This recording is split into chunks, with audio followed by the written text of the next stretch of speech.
Let's suppose that n and m are integers. State the most general conditions on x and y so that x to the n raised to the mth power is equal to x to the n times m, and also that x to the n times y to the n is equal to xy, whole thing to the nth power. Basically, this is the most general condition possible, so the first part of this problem, the answer for number 1 is that as long as x and y are not equal to 0, it can be any complex number as long as x and y do not equal 0, or at least one of x and y do not equal 0. And the reason that 0 is not permissible is because you could have problems with just things being undefined. So for example,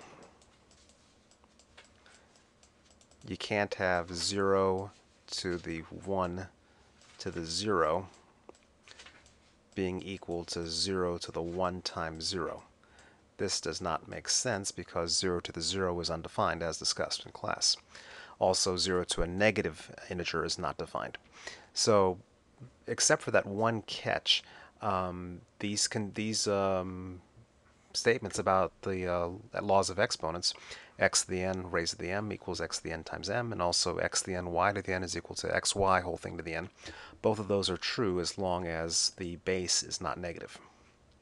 The second problem has plenty more counterexamples. The second case, suppose that the n and the m are no longer integers but are permitted to be any real number. If that happens, then the only time you're guaranteed that both of those statements are correct is if x and y are positive numbers. If x and y are negative numbers or complex numbers, then maybe they will be true, but maybe they'll be false. The first counterexample, let's take a look at negative 1 to the third to the 1/2. If we take this in order, negative 1 to the third power is negative 1. And then negative 1 to the 1/2 is equal to I. So that's correct. So that's what the negative 1 to the third to the 1/2 would be. However, if let's take a look at the right-hand side, negative 1 to the 3 times a half. So that's negative 1 to the 3/2 power.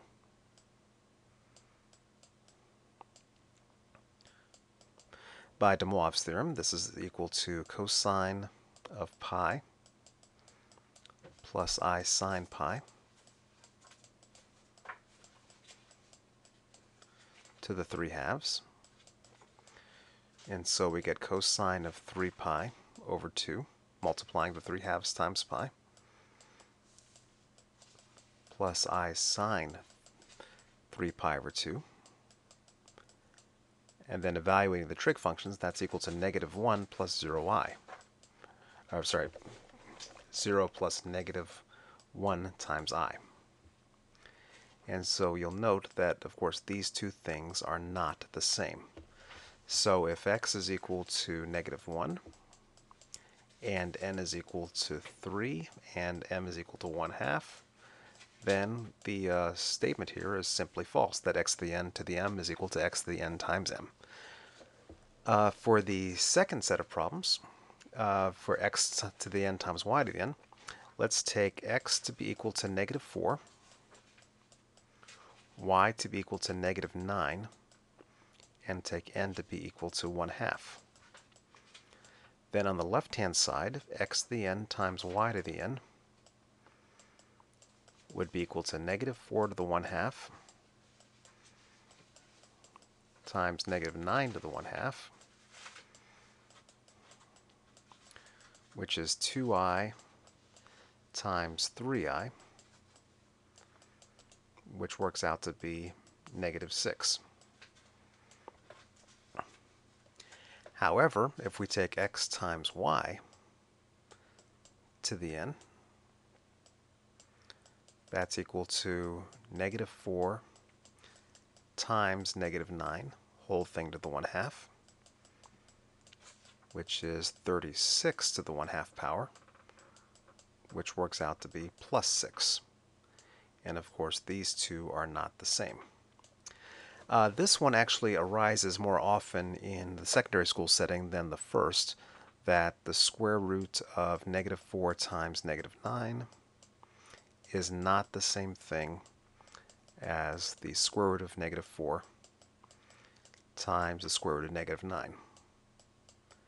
That's one of the rules that comes up when imaginary numbers are often introduced for the first time, and students can have difficulty thinking that the ordinary way that square roots can be broken up does not work when the numbers are permitted to be negative.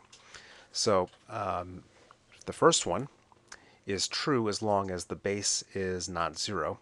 The second one, if n and m are permitted to be real numbers and not just integers, is only true if the base is a positive number and can fail if the base is permitted to be negative.